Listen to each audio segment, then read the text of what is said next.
Muy buenas noches, señores y señores. Bienvenidos al desarrollo de la clase correspondientes a la materia de ciencias naturales. Bienvenidos. Buenas noches, Listen. ¿Cómo está, compañerita? Muy buenas noches, bienvenido. Dice, buenas noches. ¿Cómo está, José? Buenas noches, un gusto saludarle.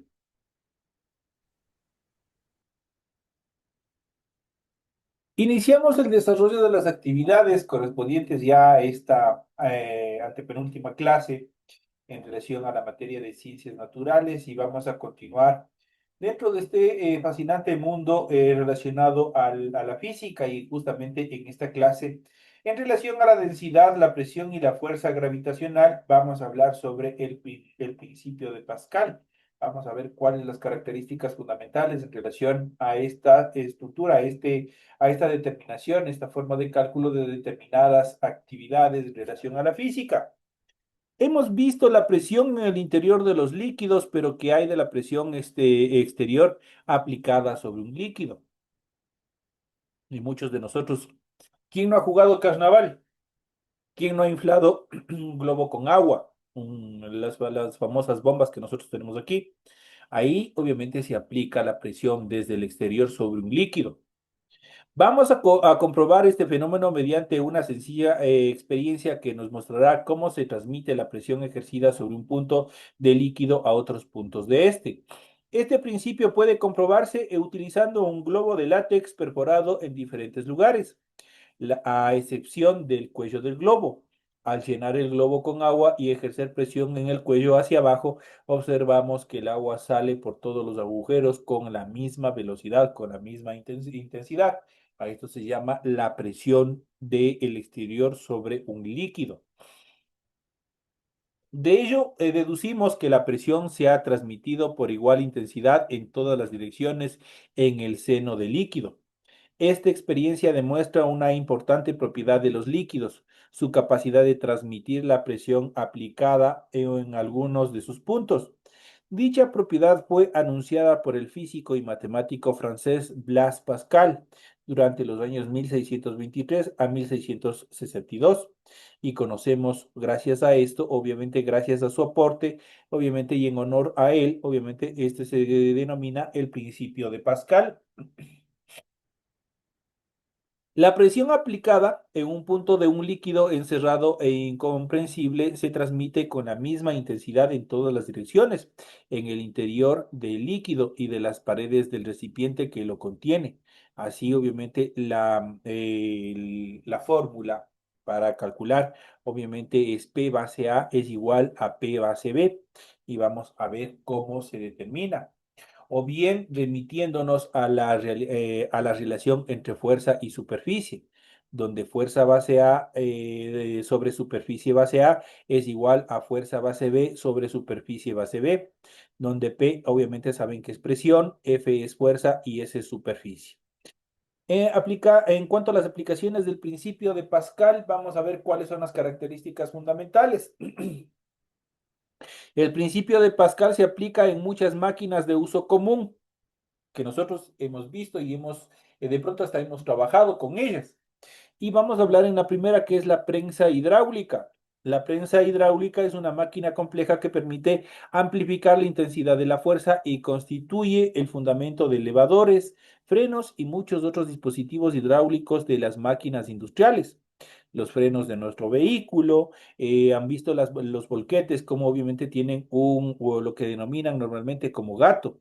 Ese tiene, obviamente, es una prensa hidráulica aplicado al principio de Pascal, donde en el interior del cilindro de este gato hidráulico, obviamente, se encuentra un líquido.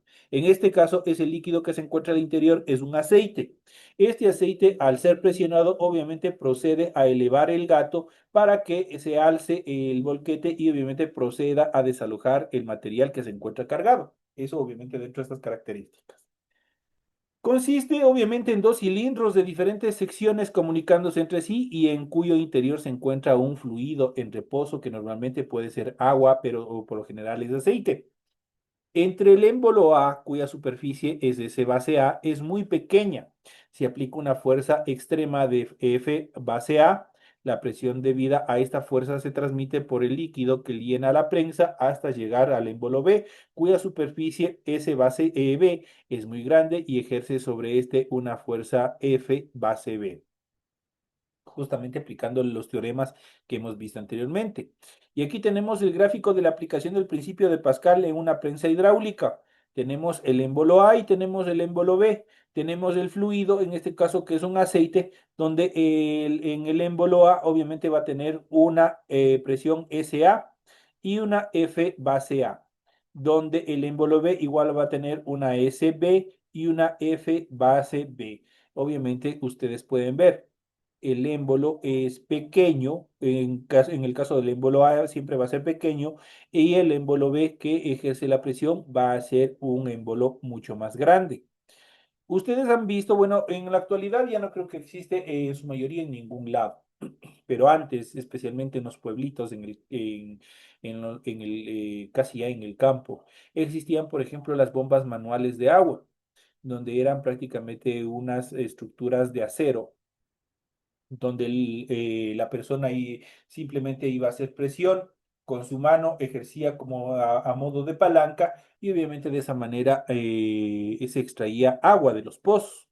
Tiene este mismo principio, este es el principio en el cual obviamente permite que los líquidos obviamente generen una acción. En este caso, la fuerza obtenida FB es mucho mayor que la fuerza aplicada FA. Si ustedes pueden ver, la FB es mucho más fuerte. Por ende, obviamente, de acuerdo a las características del tamaño del émbolo B, en relación a la fuerza aplicada, porque la superficie es mucho mayor que SA. La aplicación usual de la prensa hidráulica consiste en comprimir algún cuerpo colocado sobre el émbolo de mayor sección, apretándolo contra un tope fijo situado en él. También lo utilizamos este tipo de principios en los elevadores hidráulicos, en los centros de mantenimiento de los vehículos. Ustedes han visto que obviamente entran y obviamente hay los elevadores para poder subirle al vehículo y poder revisar la parte interna, la parte baja del vehículo. Ahí se aplica justamente este principio de Pascal. El elevador hidráulico sigue el mismo principio físico que la prensa hidráulica. El aire procedente del compresor comunica al aceite del recipiente una presión que es transmitida por el líquido hasta la plataforma elevadora. El elevador hidráulico se emplea habitualmente para elevar automóviles en los talleres mecánicos. Y aquí no, obviamente tenemos el esquema, cómo funciona la aplicación del principio de Pascal en elevador hidráulico en los talleres automotrices. Tenemos el compresor de aire que es fundamental. Igual tenemos un émbolo pequeño que puede ser el émbolo A y el émbolo B que es uno de mayor tamaño. El aire producido por el compresor empuja al émbolo A, que a su vez entre el émbolo A y el émbolo B obviamente existe un líquido, en este caso por lo general es un aceite. Esto empuja y esto permite que el émbolo B eleve obviamente el vehículo, genere este proceso de elevación del vehículo para poderlo revisar. Esto en cuanto también a la utilización del elevador hidráulico. En cuanto a los frenos hidráulicos, son fundamentales. Todos los vehículos en general tienen frenos asistidos por un líquido. Ustedes, por lo general, para los que tienen vehículos, qué es lo que normalmente se compra o periódicamente se compra para estar siempre revisando para que nuestros frenos no fallen? Es el líquido de frenos, ¿no es cierto? ¿Qué es el líquido de frenos? Ustedes han cogido, es un aditivo, es un aceite. ¿Cuál es la función del líquido de frenos? Ya vamos a ver a continuación. La presión aplicada sobre el pedal del freno se transmite por el líquido que llena los conductos del circuito y acciona el mecanismo de presión sobre las ruedas para detenerlas. Se utiliza en los sistemas de frenos de diversos tipos de vehículos. ¿Qué es lo que hace? Y justamente aquí tenemos el esquema. ¿Cómo funciona? Tenemos las pastillas de freno, tenemos las pinzas, tenemos el aceite de presión o el líquido de frenos que nosotros colocamos en el vehículo y tenemos el pedal.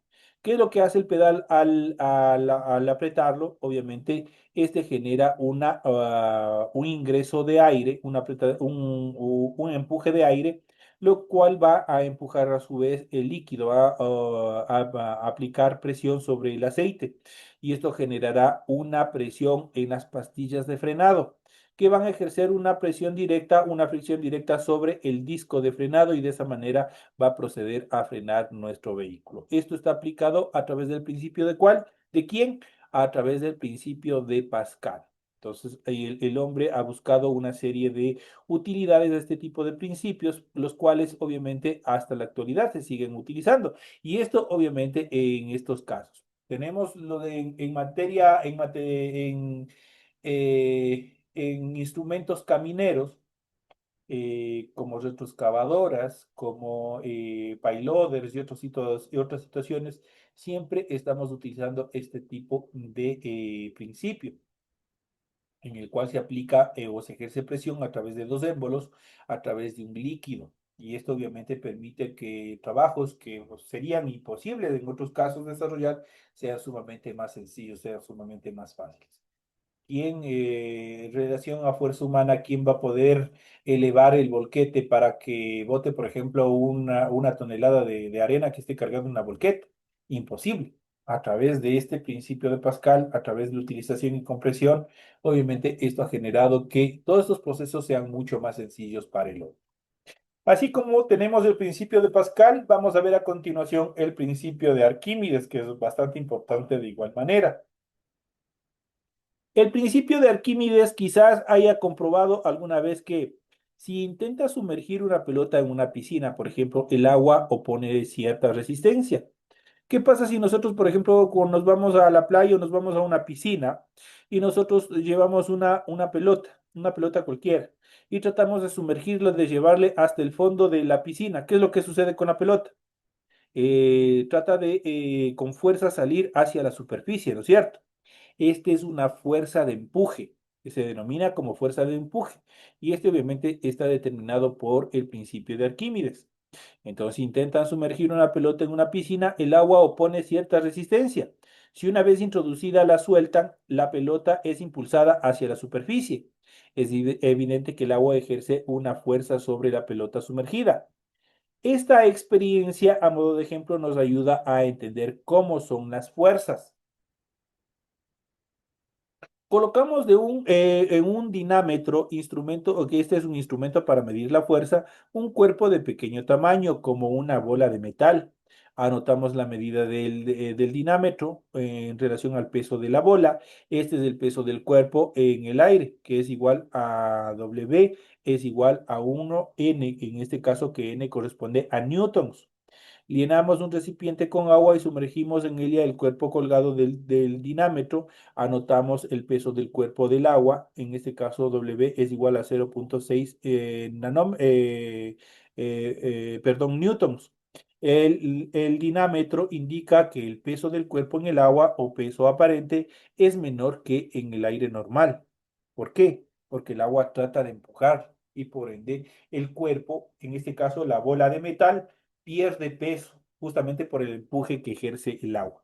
Y aquí nosotros podemos ver, en el aire, en nuestro ambiente normal, esta bola va a tener un newton.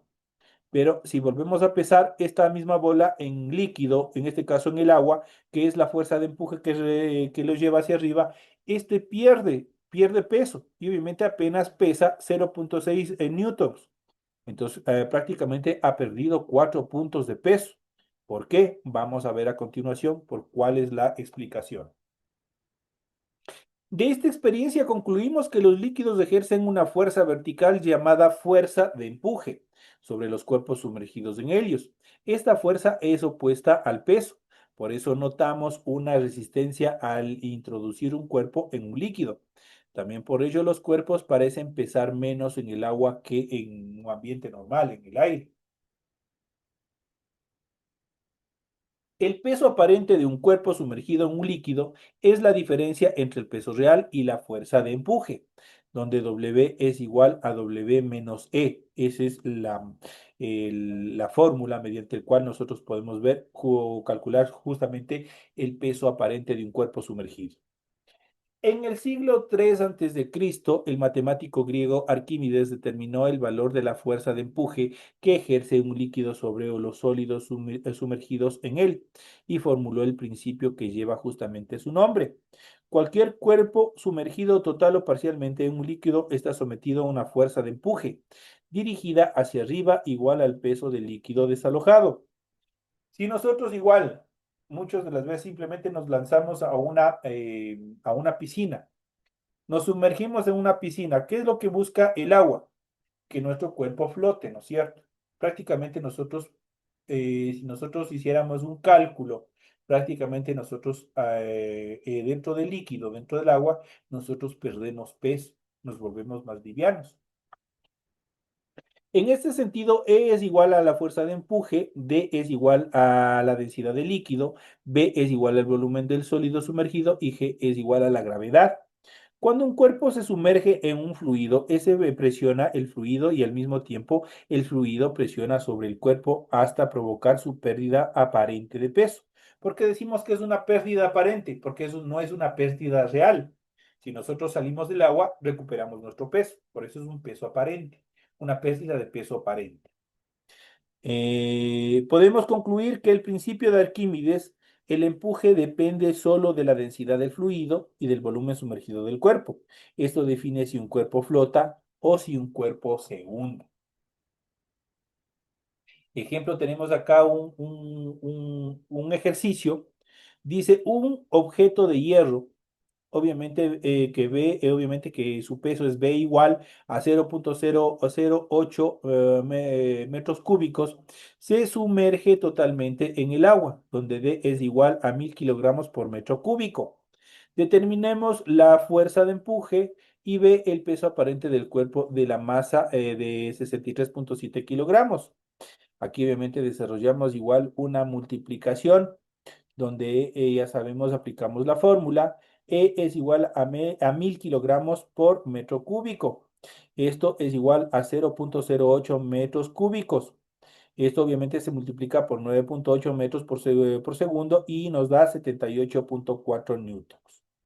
Entonces, en este caso, B por W es igual a W menos E. Y obviamente menos por G es igual a G menos E, donde W es igual a 63,7 kilogramos por 9,8 metros por segundo al cuadrado, que nos dará una cantidad negativa de menos 78,4 newtons. Esto es igual a 545,9 newtons. En este caso, la pérdida del peso aparente. Entonces, en relación del cálculo de este ejercicio. En cuanto a la flotabilidad de los cuerpos, la experiencia demuestra que algunos sólidos, al ser introducidos en un líquido, flotan, otros por el contrario se hunden. ¿Cuál es la causa de esta diferencia de comportamientos? ¿Qué se requiere para que un cuerpo flote? La flotabilidad de un cuerpo depende del valor relativo de la fuerza, peso y empuje para el cuerpo totalmente sumergido. Pueden darse los siguientes tres casos. El peso es menor que el empuje, donde W es menor a E. O sea, la densidad del sólido es igual a la densidad del líquido.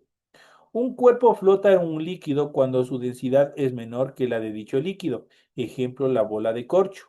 Entonces aquí tenemos un cuerpo flota en un líquido cuando su densidad es menor que dicho líquido. La densidad del cuerpo del corcho obviamente es mucho más ligera y por ende el agua lo va a empujar hacia arriba y no se va a hundir. En el tercer caso, el peso es igual al empuje del líquido, donde W es igual a E. Entonces aquí nosotros podemos ver, tenemos una bola, en este caso de plástico, y aquí nosotros podemos observar que se queda a la mitad del líquido. Entonces aquí tenemos la mitad del empuje, en el cual obviamente el peso del empuje es igual, donde W es igual a E. Un cuerpo está un cuerpo está en equilibrio en el interior de un líquido cuando su densidad es igual a la de dicho líquido. Ejemplo, por ejemplo, la bola de plástico. Aquí nosotros tenemos a la mitad y obviamente por ende el equilibrio de las fuerzas está equilibrado, tanto de arriba como de abajo la fuerza de empuje. En el siguiente caso, el peso es mayor que el empuje, donde W es mayor que E. O sea, en este caso, aquí tenemos en este mismo recipiente de agua, hemos introducido un botón. Si bien es cierto, tanto la bola es de plástico como el botón es de plástico.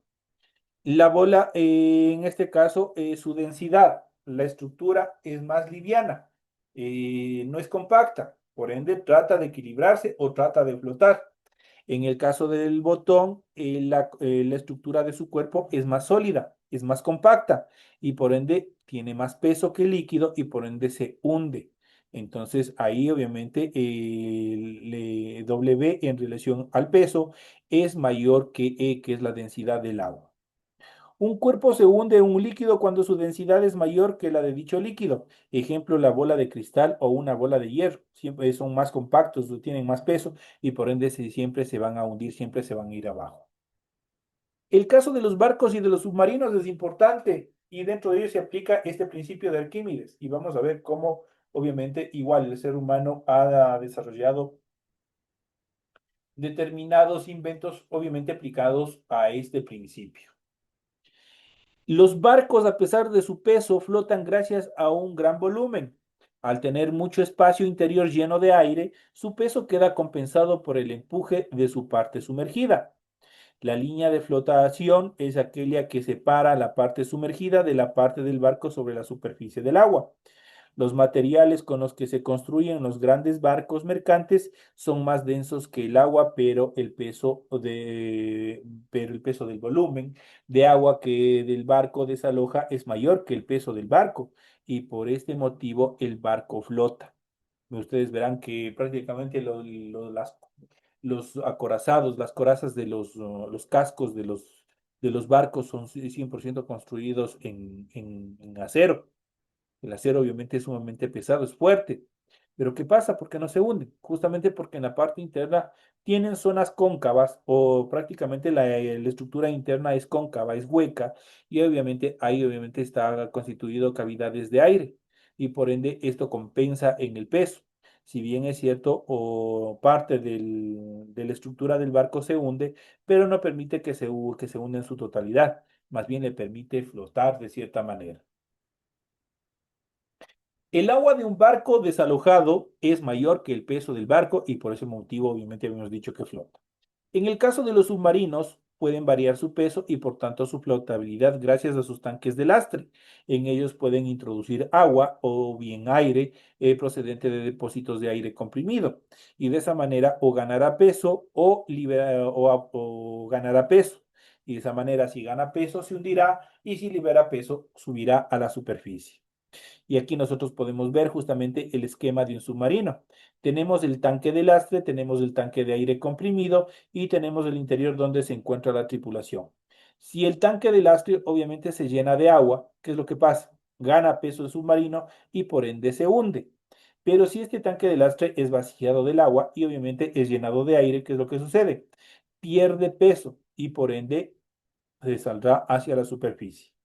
En el caso de los globos aerostáticos, hasta ahora hemos visto el comportamiento de los cuerpos de un fluido, generalmente los líquidos, pero ¿qué sucede en el caso de que el fluido sea un gas?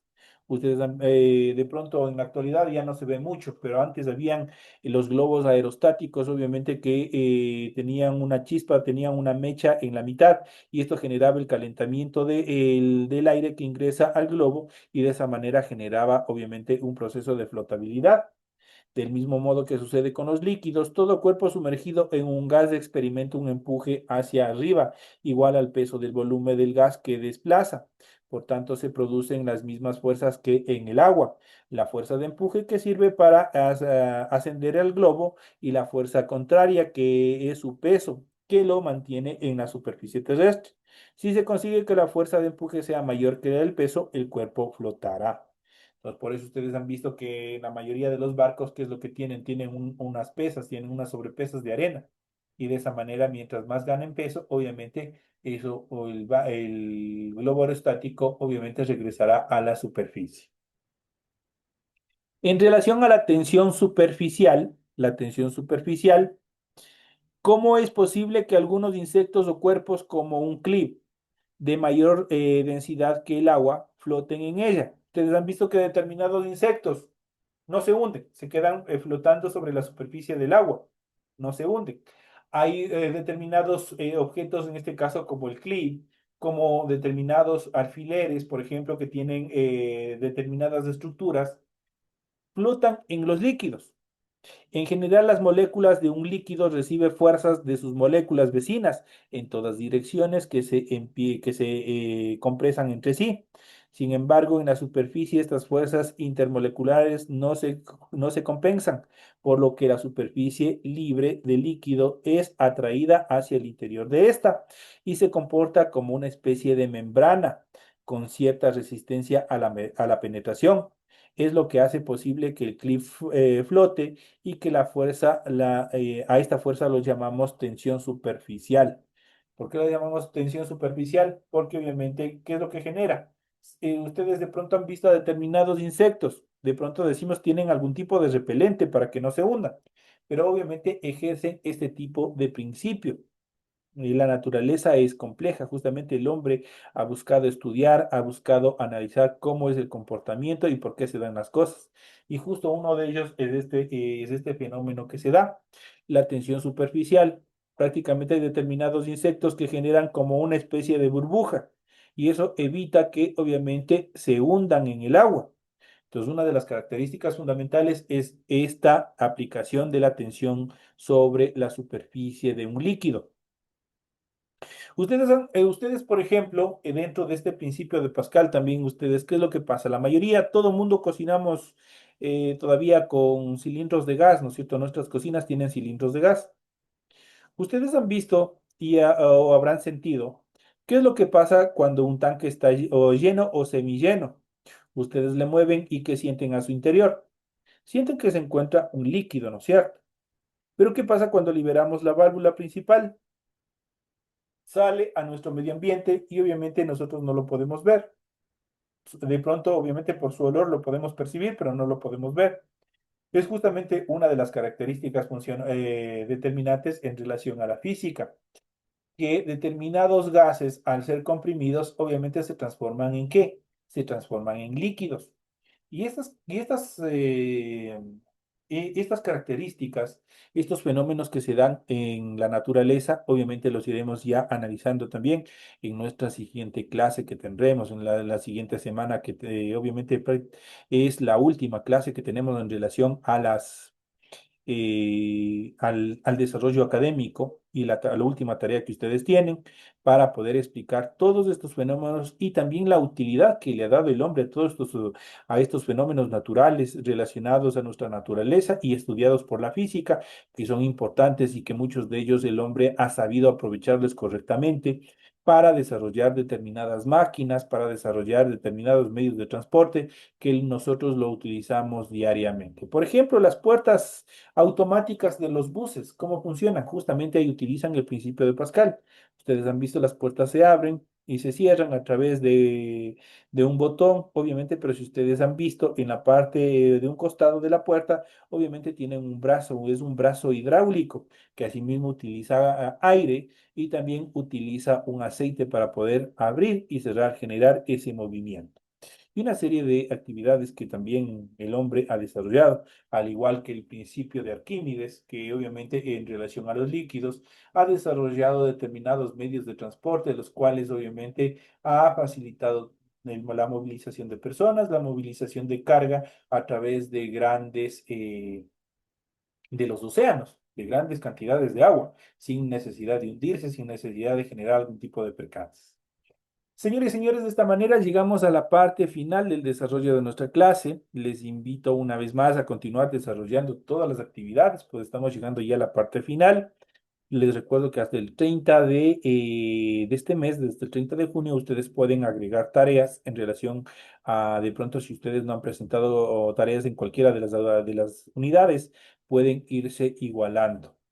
En plataforma, ustedes, para los que ya están revisando, ustedes ya ven que se encuentran establecidos fechas para para el examen principal y también para el examen supletorio. Así es que, por favor, sigan cumpliendo. Si no pasan al supletorio, perfecto, felicitaciones. Si ustedes han cumplido con todas las actividades correctamente, ustedes no tienen por qué quedarse al supletorio y por ende no van a dar el supletorio.